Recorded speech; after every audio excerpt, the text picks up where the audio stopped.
নমস্কার, Ramakrishna TV YouTube চ্যানেলের পক্ষ থেকে সকল মা, বাবা, দাদু, দিদা, ঠাকুমা, ঠাকুর দাদাদের জানাই অনেক অনেক ভালোবাসা, প্রীতি ও আন্তরিক শুভেচ্ছা। সবাই ভালো আছেন, ভালো থাকবেন। আমি আবারও চলে এসেছি শ্রী শ্রী রামকৃষ্ণ মিশনের স্বামী গীতানন্দজির লেখা ভাগবত কথা সম্পর্কে আলোচনা করতে। আজকে আমরা আলোচনা করব ভাগবত কথার থেকে অষ্টম অধ্যায় দ্বিতীয় অংশ, বিদুর উদ্ধব সংবাদ থেকে তৃতীয় ভাগ। প্রদর্শত তপ্ত পশাম বৃত্তিপ্ত দৃশাম নৃণাম আদায়ান্তরধাদ জস্তু সবিম্বম লোকলোচনম।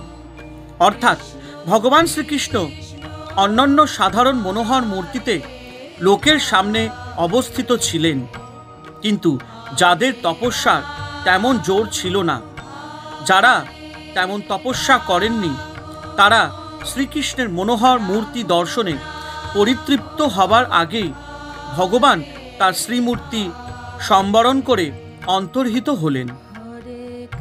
যোগ মায়াকে অবলম্বন করেই ভগবান নরলীলা করে থাকেন। যোগ মায়ার পূর্ণ সামর্থ্য দেখাবার জন্যই যেন শ্রীকৃষ্ণ এমন বিস্ময়কর পরম সুন্দর রূপে অবতীর্ণ হয়েছিলেন। অর্থাৎ যোগ মায়া যেন রূপ সৃষ্টি বিষয় তার সমস্ত কলা কৌশল প্রয়োগ করে কৃষ্ণ মূর্তি সৃজন করেছেন। যুদ্ধর মর্ম সুনর্বত রাজসূয়ে নিরীক্ষ দৃক সশস্ত্রনং ত্রিলোক কার্ৎস্নৈন্য চাদেহ গতং বিধাতুরর্বা কশ্রিত কৌশল মিত্ত মানত।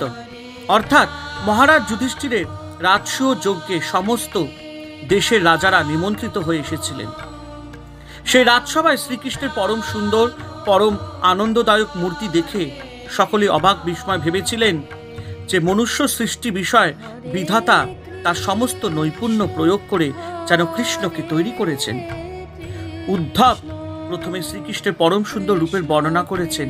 ভগবান যখনই নবরূপে আবির্ভূত হন, তখনই তিনি অতি সুন্দর রূপেই এসেছেন, কিন্তু কৃষ্ণ রূপের চমৎকারিত্ব তুলনাহীন। যশানুরাগ, মাফ করবেন, যশানুরাগ প্লুত হাস রাস লীলা বলোক প্রতিলব্ধ মানা ব্রজ্র স্ত্রিয় দৃগো ভিরনু পবিত্র ধিয় বতস্থু কিলো কৃত শশা।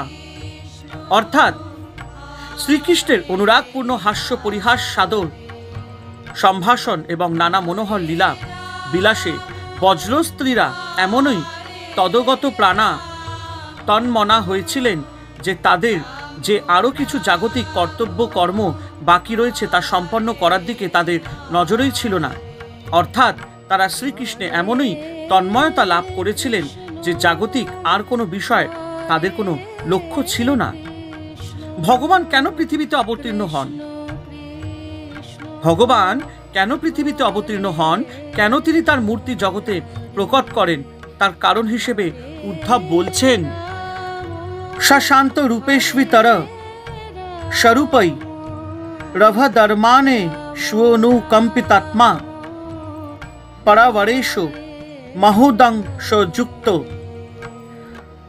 হজোহপি জাত ভগবান যথাগ্নি। অর্থাৎ ভগবানের দুইটি স্বরূপ পর, অর্থাৎ ভগবানের দুইটি স্বরূপ পর, অর্থাৎ নিরুপাধিক উপাধি শূন্য চৈতন্য এবং অবর উপাধি যুক্ত আর সব কিছু।